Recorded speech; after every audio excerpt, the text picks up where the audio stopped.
बूढ़ी दादी ने एक हवाई जहाज खरीदा ताकि वह दूध को दूसरे देशों में बेच सके, क्योंकि उसकी गाय बेहिसाब दूध देती थी। बार बार दूध बेचकर उसने ढेर सारा पैसा इकट्ठा कर लिया और एक फैक्ट्री खरीद ली ताकि दूध की बोतलें भरकर बेची जा सकें। लेकिन वह अपना कारोबार दुनिया भर में फैलाना चाहती थी, इसलिए उसने एक हवाई जहाज खरीद लिया। एक दिन जब वह उड़ान भर रही थी तो अचानक विमान में आग लग गई।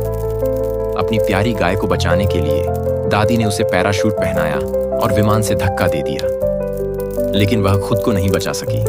विमान फट गया और दादी हमेशा के लिए चली गई। जैसे ही गाय सुरक्षित नीचे उतरी, वह रोने लगी, क्योंकि किसी ने लाइक और सब्सक्राइब नहीं किया।